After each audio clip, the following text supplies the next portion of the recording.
Olá, estamos chegando, nações de todo mundo. É o Nações da Bola, iniciando mais um vídeo para você, para falar aí dos grandes clubes do futebol brasileiro.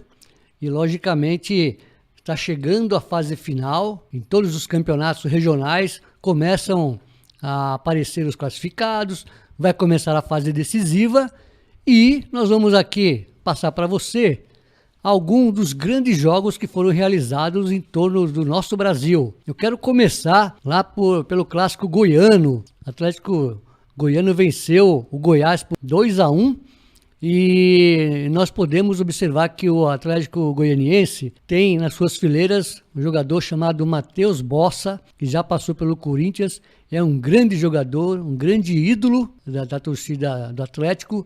Olho nesse menino aí que já passou pelo Timão, como eu falei. Um rapaz que logo vai estar aí girando pelos grandes clubes do Brasil. Outro grande clássico que existiu no Brasil foi o Grenal. O Grenal esvaziado, o Internacional resolveu entrar em campo com a sua equipe reserva.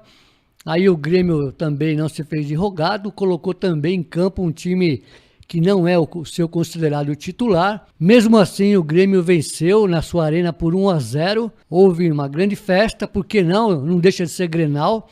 É Grenal no Sub-10, no Sub-15, no Sub-20. Imagina o Grenal entre os profissionais, sejam eles os titulares ou não. Vitória do Grêmio, o Renato Gaúcho continua aí na sua sina, pensando principalmente na Libertadores, assim como o próprio Internacional do Hellmann. Pelo que a gente vê assim à distância, parece que a escalação do time reserva foi uma imposição da presidência, uma imposição da diretoria e esvaziou em muito esse grande clássico, a grande rivalidade que existe no futebol brasileiro. A gente fica triste com isso porque, mais uma vez, o torcedor é penalizado e não vê em campo os seus melhores jogadores, não vê aquilo que há de melhor dentro do Grêmio e dentro do Internacional. Partindo então para o Campeonato Carioca, os grandes jogaram e nós tivemos os seguintes resultados. O Flamengo empatando com Volta Redonda por 0-0, uma zebrinha depois da vitória do Flamengo no meio da semana pela Libertadores. Flamengo que jogou bem na quarta-feira, mas nesse final de semana foi muito mal contra o Volta Redonda, empatou 0-0, não deixa de ser uma grande zebra pelo grande elenco que tem o Flamengo. O Fluminense e Botafogo empataram 1-1, o clássico vovô, o clássico mais antigo do Rio de Janeiro, e o Fluminense do Diniz continua aí mostrando um futebol convincente, pode não ser o melhor, mas é um time que está dando muito trabalho, está crescendo. Paulo Henrique Ganso, a cada dia que passa, vai melhorando o seu futebol, trabalhando com o Fernando Diniz. E o Fogão é daquele jeito, vai, não vai, correndo sério risco de novo não se classificar entre os 4 melhores. Portanto, o Botafogo aí correndo sério risco. Botafogo que tem muita história, mas que ultimamente tem apresentado equipes sofríveis. Vai passar sufoco no brasileiro. Torcedor botafoguense, dói, mas é verdade. Se no Campeonato Carioca não está conseguindo sequer classificar para poder disputar entre os 4 o título carioca, imagine no brasileiro, onde a cada semana é um clássico atrás do outro, é um adversário forte atrás do outro. Portanto, o Botafogo tem que aí abrir o olho, trouxe o Diego Souza, está trazendo aí alguns reforços, mas ainda é muito pouco pelas tradições do time da Estrela Solitária. O Vasco perdeu a sua invencibilidade no ano, ao perder para a Cabo Friense por 2-0, mas o Vascão aí já está garantido entre os 4. Tem um time bom, um time que foi crescendo a cada rodada, não é aquele elenco excepcional, porém está fazendo uma campanha muito boa para quem a princípio não era apontado assim como grande favorito. Venceu o primeiro turno com méritos e é um grande candidato no título carioca. Voltamos aqui para o futebol de São Paulo e na rodada fim de semana nós tivemos os seguintes resultados. O Santos perdeu para o Novo Horizontino por 1-0, outra zebrinha, né? Ou grande zebra no Pacaembu. O São Paulo perdeu para o Palmeiras por 1-0 e se complicou no Campeonato Paulista. Corinthians 1, Oeste 0, um jogo onde o Oeste tentava vencer o Timão para complicar a vida do São Paulo, e o Corinthians, vejam só, jogando por ele, Corinthians, e dando uma forcinha para a equipe tricolor. Olha como é o futebol, né? E tivemos também aquele grande clássico, Ponte Preta e Guarani, 3-0 para a Ponte Preta, show de bola, e o técnico do Guarani, o Loss, foi demitido no vestiários.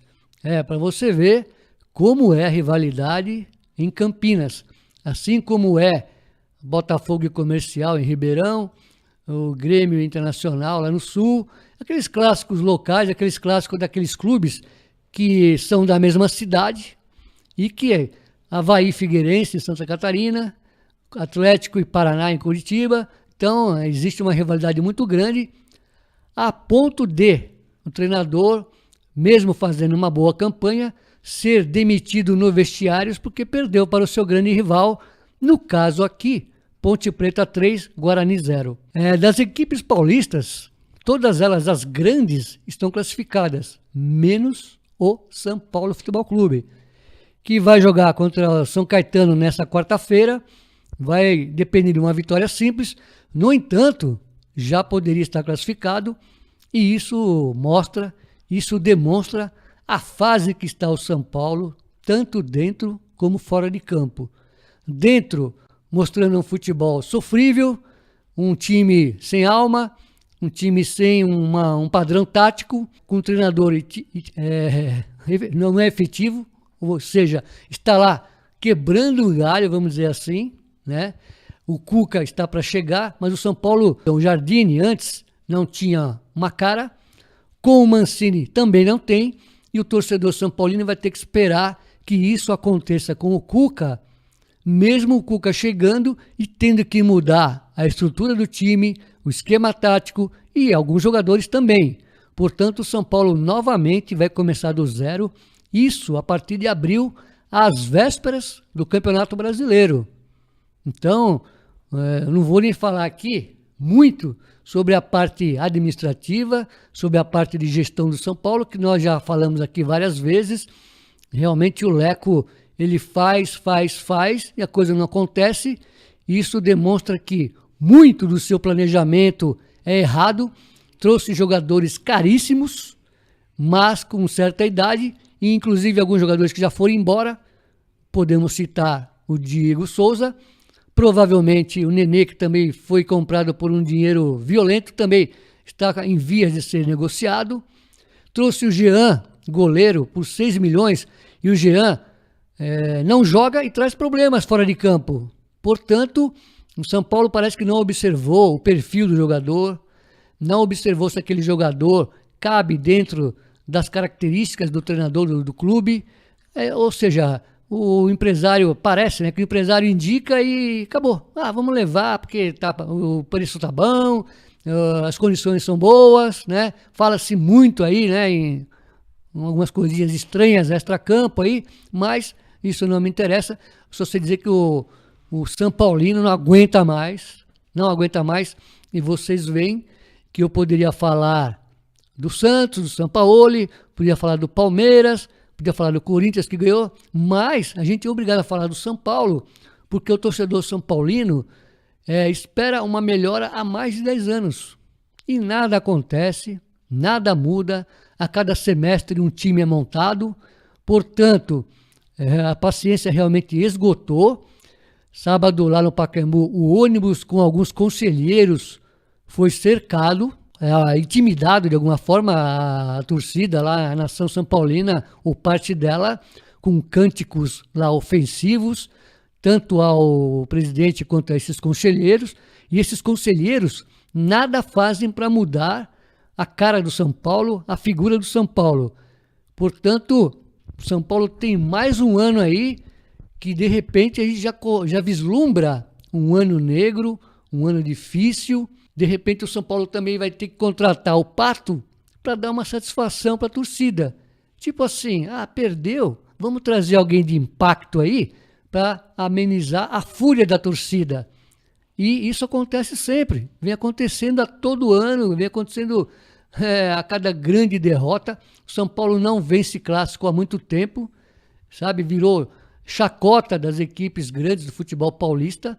Realmente o São Paulo está se transformando aí, me desculpe, mas uma Portuguesa de esportes. Portuguesa que era um time muito querido por todos de São Paulo, mas infelizmente está numa draga violenta. E o São Paulo, aparentemente, se não mudar sua gestão, vai acabar seguindo os passos da Portuguesa. É lamentável o que está acontecendo com o São Paulo, uma equipe que de muitas glórias, muitas tradições, muitos títulos, e de repente está numa seca muito grande. De repente é modo de falar, né? De uns anos para cá, entrou numa seca enorme e não sai desse marasmo. Vamos aguardar, mas o Cuca vai ter muito trabalho. E agora, falando assim de uma forma de brincadeira, até ouvi isso de um amigo meu, que eu achei sensacional. Pode ser um pouco duro, mas é sensacional. Ou o São Paulo mata o Cuca do coração, ou o Cuca quer se suicidar em querer pegar o São Paulo. Porque com o que está acontecendo dentro lá do Morumbi, dentro da Barra Funda, qualquer treinador que vier tem tudo para não dar certo, porque não há uma conjunção entre o que faz a presidência e a diretoria e a parte técnica. Está tudo bagunçado, muda-se tudo a todo momento. Agora, a mais nova crítica que está sendo direcionada ao time do São Paulo é no que diz respeito à sua preparação física. O São Paulo anda morrendo no segundo tempo, perdendo vários jogos no segundo tempo e tem sob seu comando na parte física um grande profissional, Carlinhos Neves. Mas até o próprio Carlinhos, que tem um grande currículo, que já teve dias de glória no São Paulo, está sendo contestado. E contra o Palmeiras foi o que se viu. Um primeiro tempo razoável, onde o São Paulo até foi um pouco melhor, mas no segundo tempo o São Paulo sumiu, desapareceu, o Palmeiras cresceu, ganhou o jogo a hora que quis, e o São Paulo não teve poder de reação nem tecnicamente, taticamente e principalmente fisicamente. Carlinhos Neves passa agora a ser a bola da vez, por incrível que possa parecer. Sem esquecer do Leco e do grande Raí, grande jogador, ótimo jogador, ídolo, mas como dirigente está sendo igual aos demais. Só voltando lá atrás, a atitude que ele teve com a Aguirre foi uma atitude igual a qualquer dirigente que existe dentro do futebol. Apertou, tira o técnico. E olha que o Aguirre vinha fazendo uma campanha ótima, depois caiu para boa, até ficar regular, mas nada que na época caminhasse para a sua demissão. E o Raí fez isso apostando, vamos mudar para dar uma nova motivação à equipe rumo à classificação. E o que se viu? O Jardine entrou, o time piorou, de terceiro lugar foi para quinto lugar, foi disputar pré-Libertadores e o resto você sabe o que aconteceu, né? O São Paulo não saiu do lugar. Aí, como eu disse, o São Paulo pega o São Caetano, o São Paulo precisa vencer para poder ser o quarto grande a participar dessas semifinais, senão vai ficar de fora, vai ficar quase 40 dias sem jogar futebol, vai ser legal, né? Vai ser muito bom, já chega o que a torcida está passando. O São Caetano luta para não cair, portanto o São Paulo não vai ter moleza.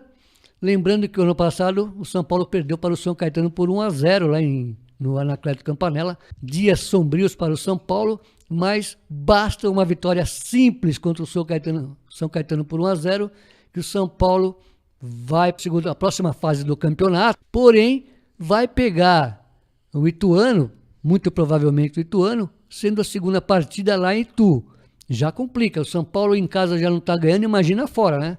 Portanto, tá duro ser São Paulino nos dias de hoje. Então a gente se arrastou um pouquinho aqui falando do São Paulo, até porque é o assunto do momento. Ele tricolor que pode ser o único grande a não se classificar. A gente então vai encerrando só dizendo para você curtir, compartilhar, se inscreva no canal, faça seu comentário aqui embaixo que nós prontamente responderemos. E nós temos 2 camisas para você aqui participar do sorteio. Quando nós atingirmos a 1000 inscritos, nós sortearemos essa camisa do Palmeiras, que foi a camisa usada na conquista do Deca ano passado no Brasileiro, essa do Palmeiras. E temos também a camisa do Corinthians, que juntamente com a camisa do Palmeiras será sorteada quando nós atingirmos aos 1.000 inscritos, tá? Portanto, se inscreva, olha só, 2 grandes do futebol brasileiro, 2 camisas pesadas, e você terá o sorteio delas quando nós atingirmos a 1.000 inscritos. Já estamos chegando perto, hein? Vamos lá, a camisa para você palmeirense, para você corintiano e para você que não torce para nenhum desses 2 clubes, mas que tem um amigo, namorado, irmão, pai, primo, tio, sobrinho, e você com certeza dará um grande prêmio, um grande presente. E depois desses 2, teremos aí camisas de clubes internacionais, hein? Quinta-feira, o Zeca tá me lembrando aqui, nós teremos um novo cenário e falaremos exclusivamente do futebol internacional. Você terá Champions, quando ela estiver em atividade, quando a Champions tiver jogos importantes, agora uma fase quase que final, já estamos nas quartas. Teremos também, quando não tiver Champions, falaremos do futebol inglês, italiano, alemão, espanhol, pelo menos daqueles grandes campeonatos onde estão jogando aqueles grandes jogadores e aquele que você mais gosta. Tá bom? Vamos ficando por aqui. Então, quinta-feira esteja com a gente de novo. Eu te espero lá, hein? Um grande abraço a todos e até lá!